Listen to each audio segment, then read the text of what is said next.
The Quadcom likewise recommends the filing of appropriate charges against the following: former President Rodrigo Roa Duterte, Senator Roland Bato de la Rosa, Senator Christopher Lawrence Bong Go, former PNP Chief Oscar David Albayalde, personalities involved in POGO-related illegal activities, Attorney Herminio Harry Roque Jr., Catherine Cassandra Leong, Go Waping, or also known as Alice Leal Go.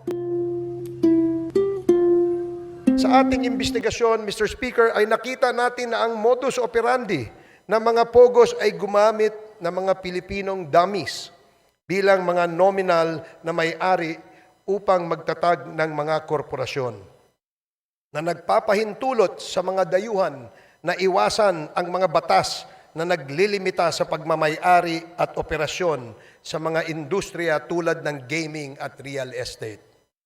Ang mga korporasyong ito ay may mga magkakaugnay na layers upang itago ang tunay na pinagmulan ng pondo at pagkakakilanlan ng mga operators na nagpapahirap sa mga otoridad na masubaybayan ang mga iligal na mga aktibidad. Mr. Speaker, ang mga POGOs na ito ay naguhugas ng pera mula sa mga krimen tulad ng human trafficking, illegal na pagsusugal, bentahan ng droga at cybercrimes sa pamamagitan ng pagpapadaan ng pondo sa mga bank account, pagbili ng ari-arian at iba pang mga instrumentong pinansyal na pinapalabas na lehitimong operasyon ng kanilang mga negosyo. Ang ganitong layering ay hindi lamang nagtatago sa iligal na pinagmulan ng pondo, kundi pinapaliit din ang binabayarang buwis at pinoprotektahan ang mga operator mula sa pagkakadiskubre. Mr. Speaker, karaniwang pinapadali ang mga iskim na ito ng mga tiwaling opisyal at empleyado ng ating gobyerno, ng ating mga regulatory agencies at mga institusyong pinansyal kapalit ng suhol na naglalagay sa peligro ng sistema ng batas at pananalapi sa ating bansa. But perhaps the most chilling revelations, Mr. Speaker, pertains to the extrajudicial killings that have scarred our nation's history. The investigations brought to light a harrowing narrative of abuse of power and institutional impunity during the Duterte administration. Witness testimonies corroborated by evidence revealed a system that incentivized the killing of suspected drug personalities, a system modeled after the so-called Davao template and replicated nationwide.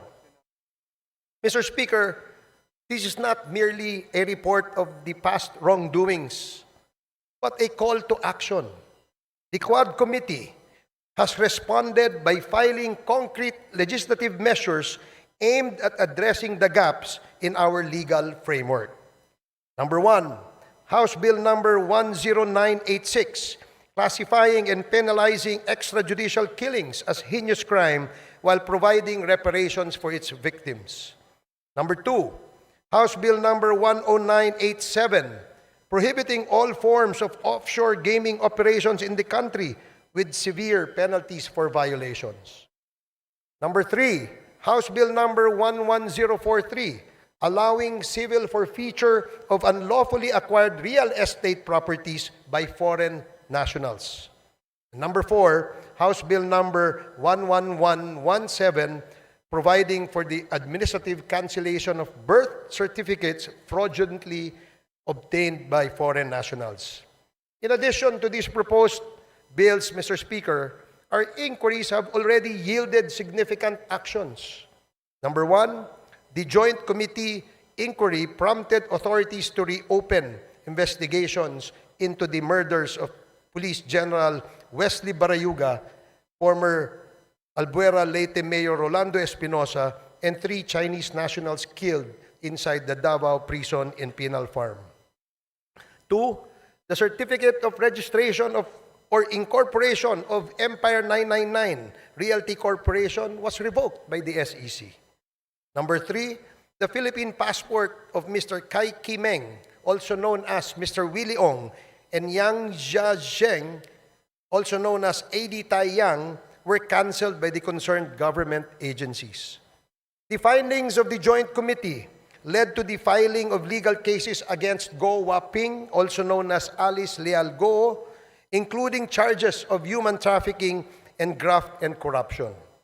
Number 5, the chairperson of the PAOK directed the Anti-Money Laundering Council to file for court-issued freeze orders or provisional asset preservation orders against assets linked to unlawful activities.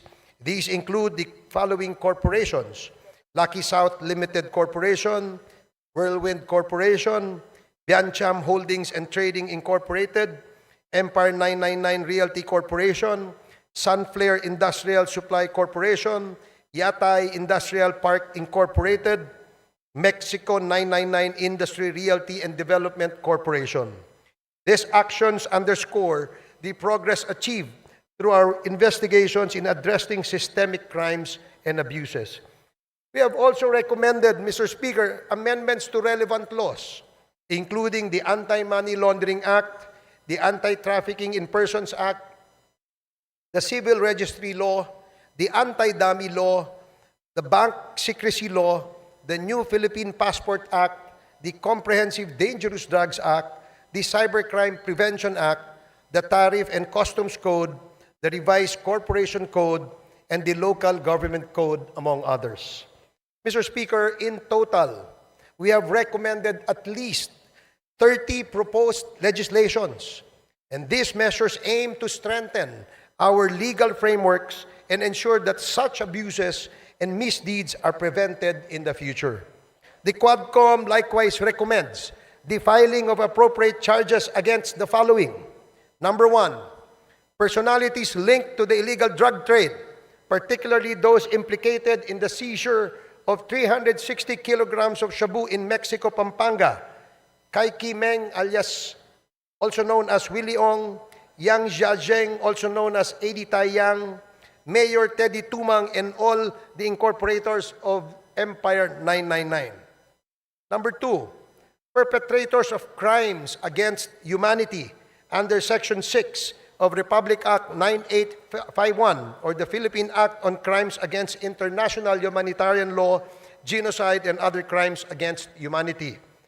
Former President Rodrigo Roa Duterte, Senator Roland Bato de la Rosa, Senator Christopher Lawrence Bong Go, former PNP Chief Oscar David Albayalde, former PNP Chief Debold Sinas, Police Colonel Royina Garma, Police Colonel Edilberto Leonardo, and Hermina Muking Espino. Number 3, the co-conspirators in the murder of Chu Kintung, Li Lanyang, and Wong Mengpin, the 3 Chinese nationals killed inside the Davao Penal Prison and Penal Farm on August 13 of 2016.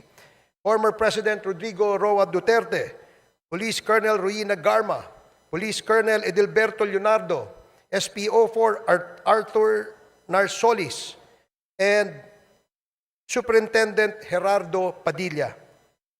Number 4, individuals involved in the murder of General Wesley Barayuga, Police Colonel Royina Garma, Police Colonel Edilberto Leonardo, Police Lieutenant Colonel Santi Mendoza, former PNP Officer Nelson Mariano, PSMS Jeremy Tox Kausapin, and 1 alias Loloy.